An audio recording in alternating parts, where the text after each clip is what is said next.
ঢাকায় এমপিওভুক্ত শিক্ষকদের বড় জামায়াত ১৩ আগস্ট। এমপিওভুক্ত শিক্ষা ব্যবস্থাকে জাতীয়করণ করার দাবিতে ঢাকায় ১৩ তারিখে বড় জামায়াত হবে। সে সম্পর্কিত তথ্য আজকের এই ভিডিও থেকে আপনারা জানতে পারবেন। তো চলুন আমরা ভিডিওটি বড় করব না, আমরা দেখে আসি যে এমপিওভুক্ত শিক্ষা ব্যবস্থাকে জাতীয়করণ করার দাবিতে আসলে এত বড় জামায়াত কখনো হয়নি। যদিও এর আগে অনেক মানববন্ধন, অবস্থান কর্মসূচি পালন করেছে বেসরকারি শিক্ষকরা তাদের এই এমপিওভুক্ত শিক্ষা ব্যবস্থাকে জাতীয়করণ করার দাবিতে। তবে এবারে অনেক জোরালো হবে মনে হয়, তেমনটি আমরা সামাজিক যোগাযোগ মাধ্যমে দেখতে পাই। দেখেন, এখানে যেই প্রতিবেদনটি আজকে আসছে সেখানে এমপিওভুক্ত শিক্ষা জাতীয়করণের দাবিতে আগামী ১৩ আগস্ট জাতীয় প্রেস ক্লাবের সামনে শিক্ষক সমাবেশ এবং সচিবালয় অভিমুখে পদযাত্রা করবে এমপিওভুক্ত শিক্ষা জাতীয়করণ প্রত্যাশী জোট। সংগঠনটির পক্ষ থেকে সারা দেশের এমপিওভুক্ত শিক্ষক কর্মচারীদের ওই কর্মসূচিতে অংশ নেওয়ার আহ্বান জানানো হয়েছে।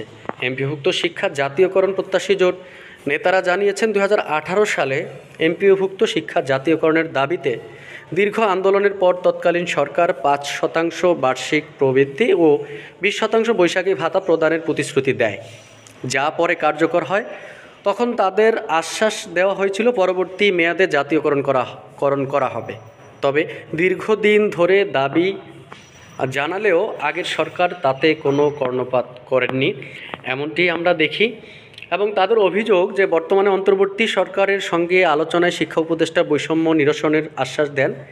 এবছরের ১২ ফেব্রুয়ারি থেকে লাগাতার অবস্থান কর্মসূচির মধ্যেই ২২তম দিনে সচিবালয়ে অনুষ্ঠিত সংবাদ সম্মেলনে শিক্ষা উপদেষ্টা উৎসব ভাতা ২৫% বাড়ানো এবং আগামী বাজেটে বাড়ি ভাড়া, চিকিৎসা ভাতা ও শ্রান্তি বিনোদন ভাতা কার্যকরের ঘোষণা। বাজেট এই বরাদ্দ থাকলেও এখনও সরকারি প্রজ্ঞাপন জারি হয়নি।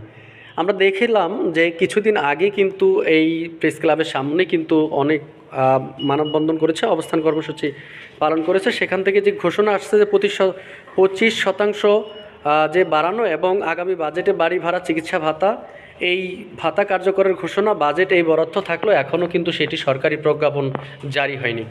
তো তাই জোটের নেতারা ১০ আগস্টের মধ্যে প্রজ্ঞাপন জারির দাবি জানিয়েছেন। অন্যথায় ১৩ আগস্টের কর্মসূচি থেকে ধারাবাহিক আন্দোলনের হুঁশিয়ারি দিয়েছেন। এদিকে শিক্ষক সংগঠনগুলো আরও অভিযোগ করেছে যে ১৩ আগস্টের কর্মসূচির আগের দিন ১২ আগস্ট পরিবহন ধর্মঘট ডাকা হয়েছে। আমরা দেখলাম যে সামাজিক যোগাযোগ মাধ্যমে আমরা দেখেছি যে ১৩ আগস্টের কর্মসূচির আগের দিন ১২ আগস্ট পরিবহন ধর্মঘট ডাকা হয়েছে, যা অংশগ্রহণের প্রতিবন্ধকতা তৈরি করতে পারে। বিষয়টি উদ্দেশ্য প্রাণোন্থিত হলেও তা গণতান্ত্রিক অধিকার চর্চার প্রতি অবজ্ঞা হিসেবে দেখছেন নেতারা। সংশ্লিষ্টরা জানান যে কর্মসূচি সফল করতে প্রতিটি শিক্ষা প্রতিষ্ঠান থেকে অন্তত ৫ জন শিক্ষক কর্মচারী উপস্থিত থাকার আহ্বান জানানো হয়েছে।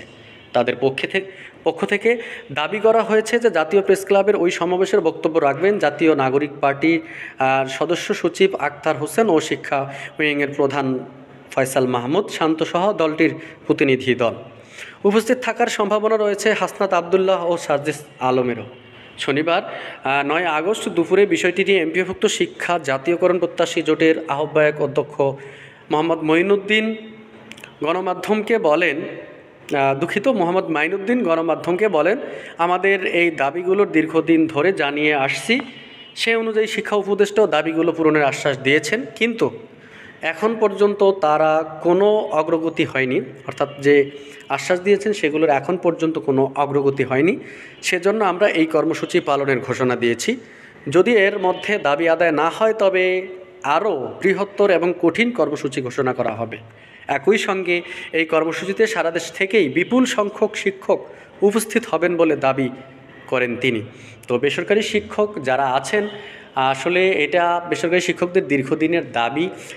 আমরা দেখি যে বিভিন্নভাবে বেসরকারি শিক্ষকদের সাথে অনেক বৈষম্য করা হয়, যেখানে সরকারি প্রতিষ্ঠানগুলোর সঙ্গে বেসরকারি যে প্রতিষ্ঠান সেগুলো যদি আমরা দেখি একই সিলেবাসে পড়ানো সব কিছু, কিন্তু তারপরও বেতন থেকে শুরু করে বিভিন্ন ভাতা পর্যন্ত তাদের বেসরকারি শিক্ষকদের যে ভাতার সাথে অনেক পার্থক্য।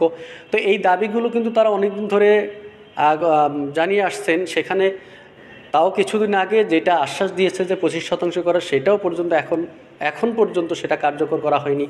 অবশেষে বেসরকারি শিক্ষক যারা আছেন তারা কিন্তু আজকে আমরা দেখলাম ভিডিওর মাধ্যমে যেটা তারা বলছেন যে ১০ তারিখের মধ্যে যদি সরকারের পক্ষ থেকে কোনো কিছু না আসে, অর্থাৎ যে তারা যে দাবিগুলো করছে সেগুলোর যদি পূরণ না হয়ে আসে তাহলে তারা কঠিন কর্মসূচির বা লাগাতার কর্মসূচি করবেন এবং কঠিন হুঁশিয়ারি করেছেন যে তারা রাজপথে থাকবেন এবং প্রত্যেক উপজেলা জেলা থেকে শিক্ষক কর্মচারীরা আসবেন, এসে তাদের দাবি নিয়ে তারা এই মানববন্ধন করবেন।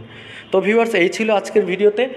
বেসরকারি শিক্ষক যারা আছেন তাদেরকে নিয়ে আমি আমার চ্যানেলে ভিডিও আপলোড করি। তো বেসরকারি শিক্ষকদের যে অবস্থা বা বর্তমান পরিস্থিতি এবং এই আন্দোলনকে ঘিরে যত সংবাদ সব কিছুই আমি আমার চ্যানেলে আপলোড করব। সুতরাং যারা এখনও আমার চ্যানেলটি সাবস্ক্রাইব করেননি, চ্যানেলটি সাবস্ক্রাইব করে পাশে থাকা বেল আইকনটি বাজিয়ে রাখুন। সকল তথ্য সবার আগে আপনারা আমার এই চ্যানেল থেকে জানতে পারবেন।